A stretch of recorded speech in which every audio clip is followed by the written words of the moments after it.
Putin gifted Trump a picture of himself, the Kremlin confirmed, after the president slammed another portrait of himself by a Brit artist as truly the worst.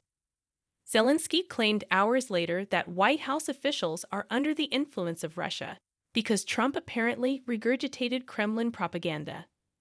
The Kremlin confirmed on Monday that Putin commissioned an artist to paint Trump as a gift to the president, following reports of it by Steve Witkoff. Witkoff, the U.S.'s special envoy, identified the president on Saturday in an interview with Tucker Carlson when he gushed over the beautiful portrait by a leading Russian artist. Laying it on thick, Witkoff said Trump was clearly touched by the gesture from Putin, who he said was super smart and not a bad guy.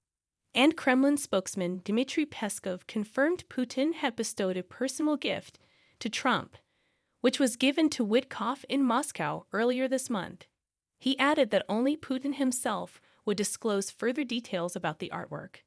The new portrait has not been seen publicly, but it was verified on the same day that Trump blasted another portrait hanging in the Colorado State Capitol building. The president unleashed a scathing rant about the painting and even claimed it was purposefully distorted. He noted that Barack Obama's, on the other hand, looked wonderful. That painting has reportedly been chalked for swift removal after Trump's damning review. Following the news of the two paintings, Zelensky said in his nightly address that White House officials had been influenced by Russia. He claimed that Trump had been parroting Kremlin propaganda.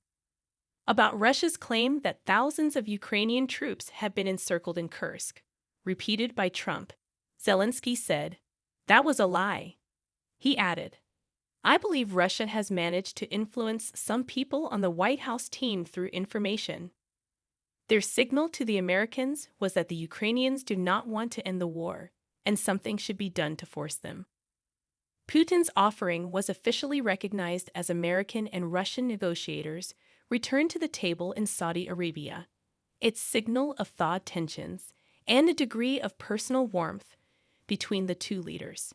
In the Tucker Carlson interview, Witkoff said the Russian leader had been gracious when they met in Moscow, in stark contrast to the fallout from the White House receiving Zelensky. Putin reportedly said he had prayed for Trump after last summer's assassination attempt. Trump is yet to make any public comment on the goodwill gesture from the Kremlin, but it would be hard-pressed to elicit worse reviews than the one by British artist Sarah Boardman, which currently hangs in the Colorado State Capitol building. During Trump's inauguration, Boardman revealed the reason behind his unusual appearance in the picture. She said Trump would eventually be replaced by a new president, so he needs to look neutral in the history books. The artist said, "My portrait of President Trump has been called thoughtful, non-confrontational, not angry, not happy, not tweeting. In 5, 10, 15, 20 years, he will be another president on the wall who is only historical background, and he needs to look neutral." She also said in an interview that she always takes personal feelings toward any subject out of her art, and she can leave those emotions at the door.